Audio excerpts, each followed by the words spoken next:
Now we have an ABC News exclusive inside the White House Situation Room. George, this is a place very few have seen. Very few have seen, and this is the first interview ever inside the newly renovated Situation Room. I sat down with National Security Advisor Jake Sullivan on Friday. It is the backdrop of history-making decisions by 12 presidents from John F. Kennedy to Joe Biden. Originally created in 1961 by JFK, the newly renovated Situation Room was revealed last fall after undergoing a $50 million makeover to enhance security and keep up with changing technology.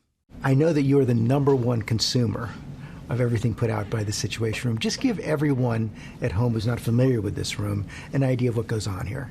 Contrary to what most people believe, the Situation Room isn't just one room. This is the main room where the president sits with his national security team. But there's a whole complex here in the basement of the White House that includes a watch floor where civilian and military experts monitor events around the world 24/7, constantly on call.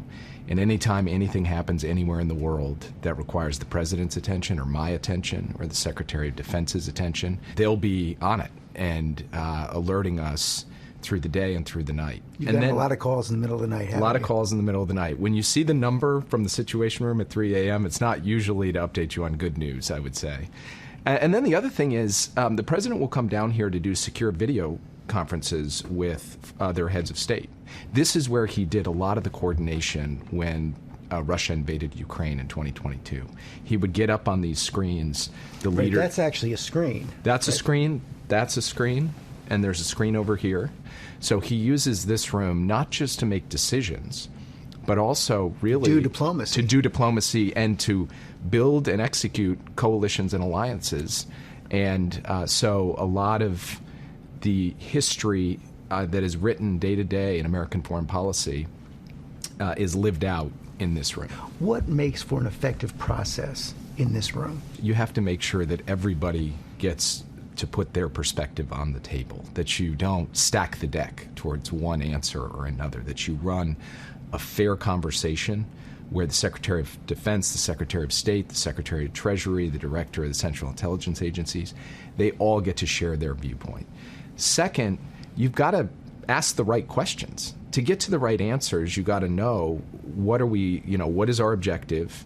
What are the facts as we understand them? What are the courses of action that are realistic options? And then what are the pros and cons of each of them? Situation Room officers are the most apolitical men and women in the White House, serving the presidency, regardless of political party. You mentioned the watch floor. I was out on the watch floor as the duty officers were getting ready to do their work for the day. What do you think the American people should know about this group of professionals that are brought in from every part of the government? There is a group of people standing watch, looking around the world for any threat, any challenge, any event that has to be flagged to the senior decision makers, up to the president in U.S. national security, and they are on it. And they're remarkable in their capacity, in their focus, and in their dedication to their duty.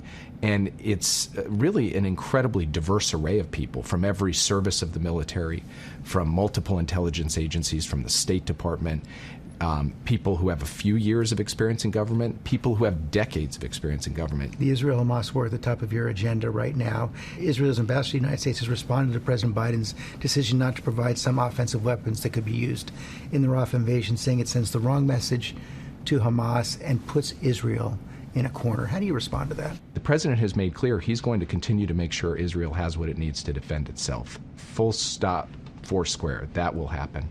And then third, the president has said that he has concerns about a full-scale military invasion of Rafah, a place where there's more than 1 million people sheltering with nowhere else to go. Well, first, because there's 1 million people there in very close quarters who've been pushed there because of the military operations in other parts of Gaza, you would have really significant civilian casualties.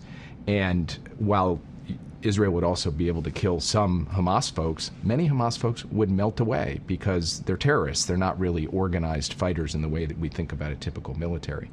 And so what the president has said is, in that context, he doesn't want to see American weapons used in that kind of operation. That's not to say that he is going to abandon Israel or cut them off from weapons.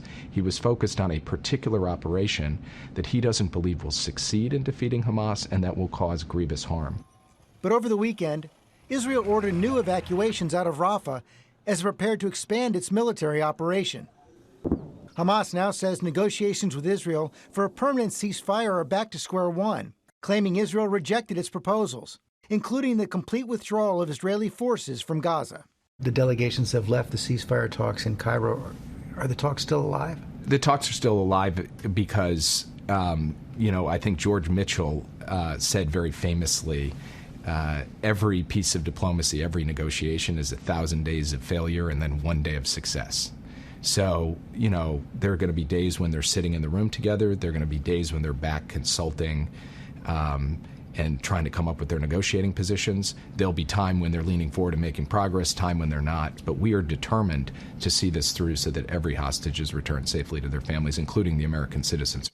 You heard us talk about the Situation Room duty officers. They are on the front lines for the White House. I had the chance to meet with several of them on Friday, also with a reunion of all the alumni on Thursday night. And, these people are so inspiring. I spoke with dozens of them for this book. And as I said, they are apolitical. They have such character, such competence, and they serve the presidency, forgetting about political party. They serve the country first. And that, as you said, the theme, it's about the presidency, not the presidents. And that's what they serve. Yeah. And George's book. How did we get a hot copy? My copy. Oh, yeah. the Situation Room. Inside Story of Presidents in Crisis. It is out tomorrow. Thank you, guys. I appreciate it. When I'm up late at night, it's your fault. Reading that. All right, appreciate you for that. It's great.